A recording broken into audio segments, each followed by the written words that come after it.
Bolsonaro se manifestou publicamente sobre a prisão do Walter Braga Neto, dando um chilique habitual para confundir os seus apoiadores. Bolsonaro disse que houve obstrução da justiça de uma investigação que já terminou, mas isso é falso, porque existe um questionamento que ainda não foi respondido: de onde veio e para onde foi o recurso dos 100 mil que o Walter Braga Neto deu para os kids pretos em caixas de vinho. De onde veio esse recurso? Essa é uma pergunta importante. Especula-se de empresários do agronegócio, mas será que somente empresários do agro? Na minha opinião, a Polícia Federal tem no radar, ou pelo menos teve em algum momento, outros empresários que nesse momento devem estar aqui, ó. Luciano Heng, Meyer Nigri e vários outros apoiadores de Bolsonaro que simplesmente sumiram depois da derrota para o Bolsonaro e depois, principalmente, do 8 de janeiro.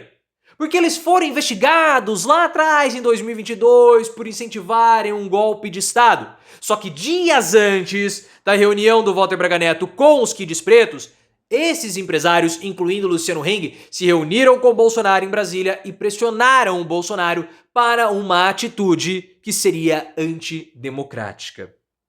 Ou será que foi o PL que financiou o golpe Punhal Verde Amarelo ou o plano Punhal Verde Amarelo? Na sua opinião, quem que financiou o Walter Braga Neto e os kids pretos?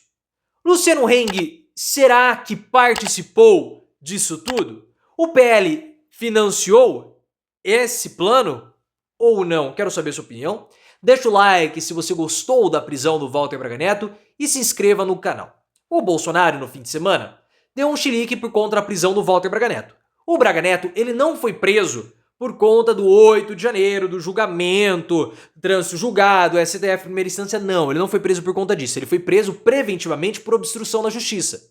Porque ele estaria tentando saber detalhes da delação premiada do Mauro Cid. E nós ficamos sabendo depois que a prisão do Walter Braga Neto foi meio que uma armadilha do Mauro Cid com o pai dele, o general Lorena Cid, que o Walter Braga Neto simplesmente caiu. Porque o pai do Cid negou ao Braga Neto que haveria um acordo de delação premiada. E o Braga Neto se sentiu confortável para falar em detalhes que puderam comprometer ele depois. E a gente viu que a Polícia Federal teve provas e o próprio depoimento do Mauro Cid corroboraram que o Walter Braga Neto estava interessado em informações sobre a delação do Mauro Cid. O Bolsonaro disse que essa prisão preventiva seria ilegal porque as investigações já terminaram. Só que o Bolsonaro, ele está fazendo isso e a gente sabe, claro, que ele faz para confundir os seus apoiadores e principalmente a população brasileira. Porque o argumento que o Bolsonaro ele usa faz sentido. Do seguinte ponto: como que, se já há um inquérito encerrado, se está todo mundo indiciado, como que o Walter Braga Neto pode obstruir justiça? Se a investigação terminou, não há o que ele possa obstruir. O argumento do Bolsonaro, ele é falacioso. Porque apesar do inquérito ter se encerrado, as investigações não terminaram ainda. Isso é importante. Porque existe uma pergunta que ainda não foi solucionada. O Mauro Cid disse que o Walter Braga Neto pegou 100 mil em espécie e deu para os kids pretos em caixa de vinho. E a pergunta que fica é: de onde veio? Qual a origem desses 100 mil? E para onde foi? Se teve uma origem, alguém pegou. E alguém deu e alguém pegou. E o que fizeram com esse recurso?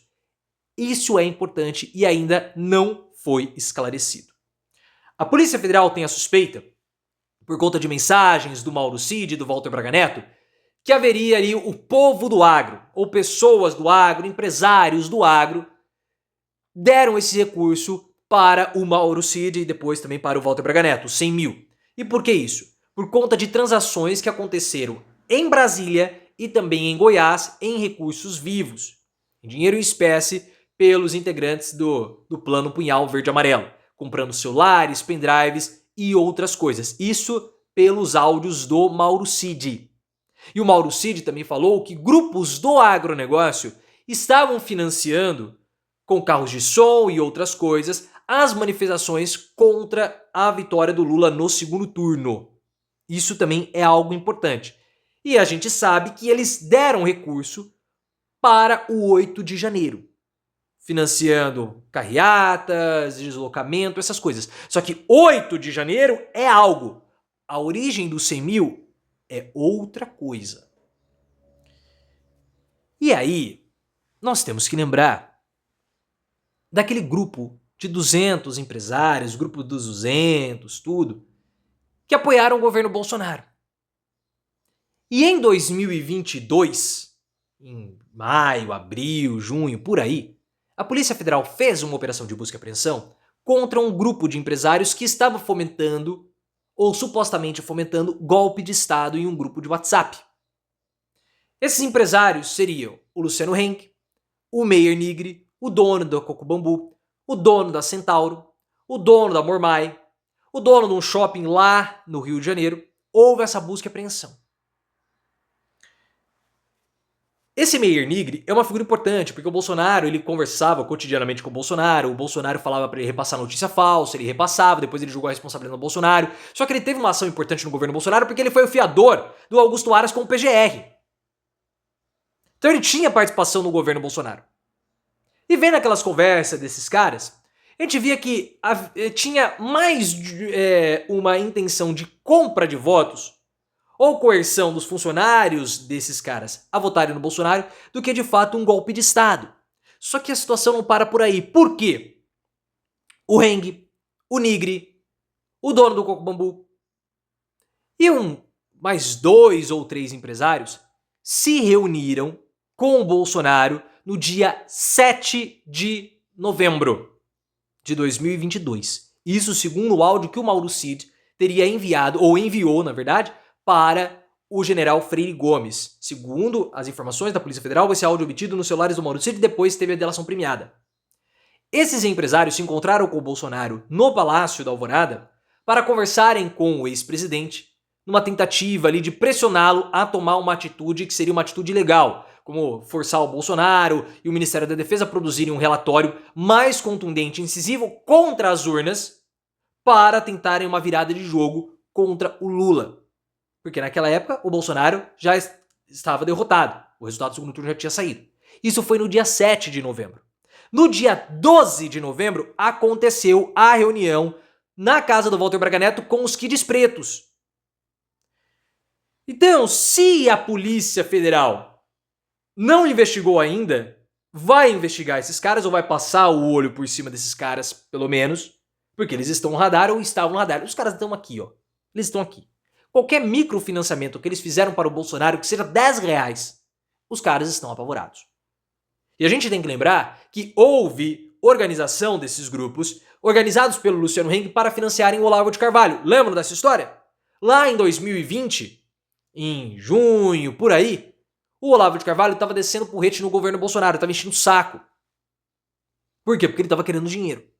O Luciano Heng entrou em contato com esse grupo e pediu ali, ó, vamos financiar o Olavo, ele é uma figura importante. Aí teve gente lá que discordou, falou que não é necessário, porque ele só atrapalhava o governo, ele causava problema, causava tumulto, o cara era polêmico em demasia.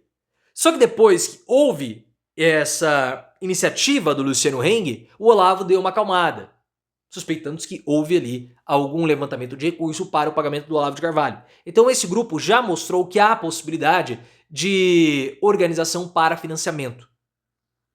Eles financiaram, não financiaram? Qual a relação das duas reuniões? A reunião do Walter Braga Neto do dia 12 com a reunião do Bolsonaro e dos empresários no dia 7. Isso precisa ser esclarecido. Eu vejo que o PL não financiou o golpe ou plano Punhal Verde Amarelo. Por quê? O Walter Braga Neto, o Valdemar Costa Neto financiou o relatório de questionamento do resultado do segundo turno, que acabou levando uma punição do PL de 22 milhões de reais. Se houver a comprovação que o PL deu 100 mil, e é muito fácil saber isso, só pegar a contabilidade do partido, se o PL deu 100 mil para financiar desse golpe, desse plano de extermínio do Lula, do Moraes e do Alckmin, o PL acaba. O registro vai ser cassado.